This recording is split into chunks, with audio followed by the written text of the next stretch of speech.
Ben ritrovati a tutti sulla Maddalena TV, oggi siamo in compagnia di Federico Barretta, benvenuto sulla Maddalena TV. Tu Grazie a te. sei il CEO del Rappuso. Ci vuoi spiegare in che cosa consiste questo progetto e come nasce questa passione per il rap? Allora, sostanzialmente è un magazine che parla, sì, molto di rap, ma parla per lo più della cultura hip hop, quindi in tutte le sue arti. Come nasce? In realtà non ti saprei dire un giorno, un evento nel quale nasce, perché poi è una cosa che è esplosa a un certo punto, perché era la realtà e la dimensione musicale che mi permetteva di essere più rappresentato.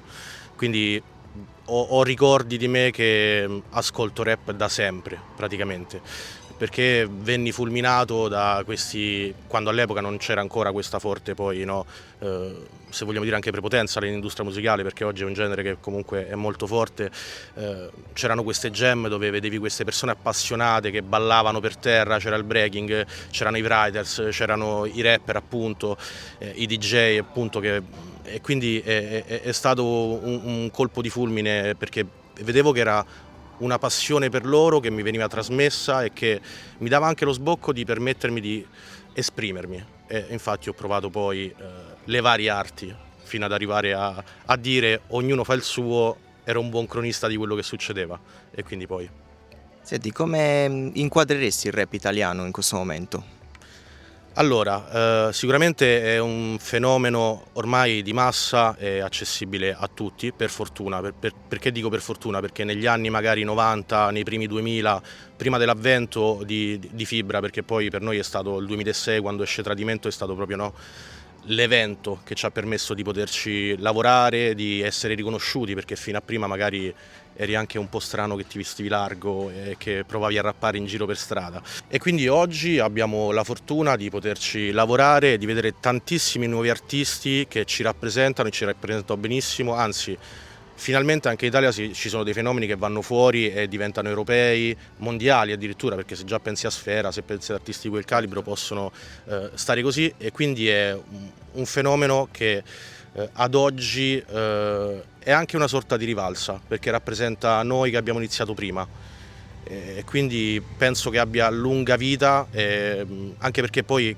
chiaramente tutto cambierà come cambia nell'industria musicale, però come diceva Ice Cube il rap non ha inventato nulla ma ha reinventato tutto, quindi ho molta fiducia che le nuove leve sapranno reinventarsi in base a quello che potranno le esigenze dell'industria e anche a quello che avranno da dire, insomma. Federico, dalla Maddalena ai vertici del rap italiano, questo come ti fa sentire? Allora ti dico, mi inorgoglisce, ma non personalmente, perché non ho un ego smisurato che insomma mi vincola da questo, però sono molto contento perché mi ricordo quando ero molto giovane, ma anche dopo, che la Sardegna era sempre poco rappresentata. Poi sicuramente il fenomeno Macete ha dato una mano a tutti perché è una cosa che insomma è stata un'esplosione e quindi poter restituire a questa terra anche no, delle figure professionali, dei nuovi artisti è una cosa che mi inorgoglisce, ecco, non solo per me in quanto Federico ma proprio per il movimento che è stato sempre rappresentato in Sardegna perché c'erano Esarazza, c'erano vari gruppi e vari artisti, però oggi la Sardegna può dire la sua e questo è molto molto bello. Quale pensi possa essere quindi il futuro della scena sarda e in generale del rap italiano?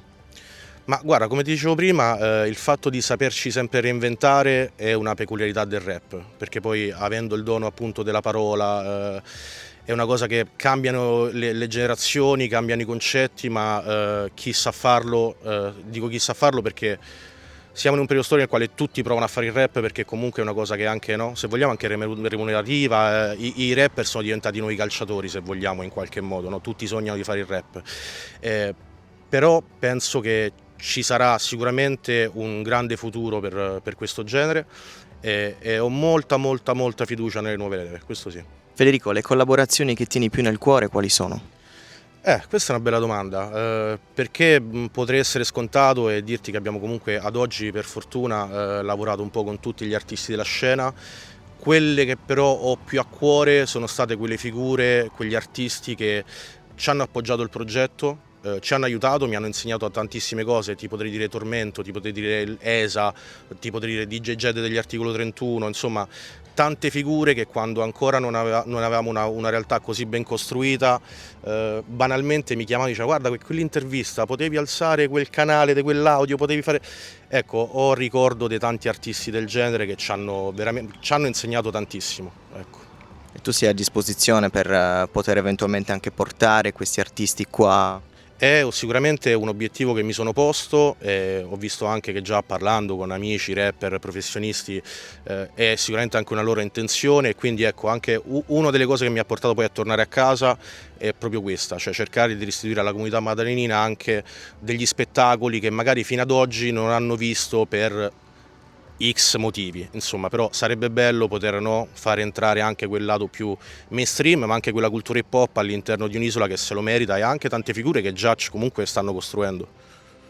Tenete a mente quindi questo che abbiamo appena detto. Senti Federico, per andare in conclusione, qual è il futuro del Rappuso?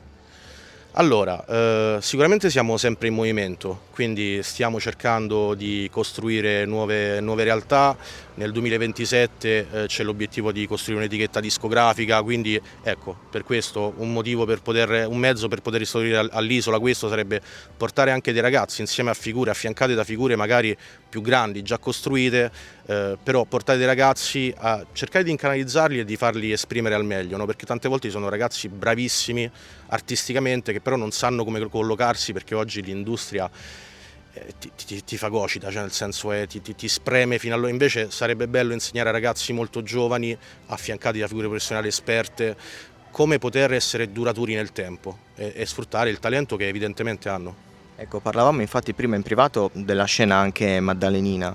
Che cosa ti senti di consigliare a tutti i giovani ragazzi che si stanno affacciando al mondo del rap, ma anche della trap, comunque della musica in generale? Cosa ti senti di consigliarli?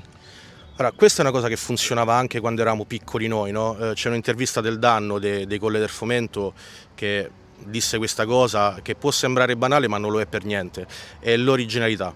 Cioè la cosa di differenziarsi sempre, di cercare di essere un prodotto nuovo, fresco, di non raccontare quello che è già stato raccontato. Se hai esperienze simili a un tuo collega che l'ha fatto, raccontarlo nella tua maniera. Faccio un piccolo esempio: quando nel mondo del writing io ero piccolissimo, non ero un grande writer, però andavo lì, pittavo, facevo, tu non potevi permetterti di scrivere una lettera, una O, uguale a un altro artista. Cioè, poi in quella situazione ti levavano le bombole e ti mandavano a casa, era già più estrema. Però là cosa abbiamo imparato? Vuoi fare una O?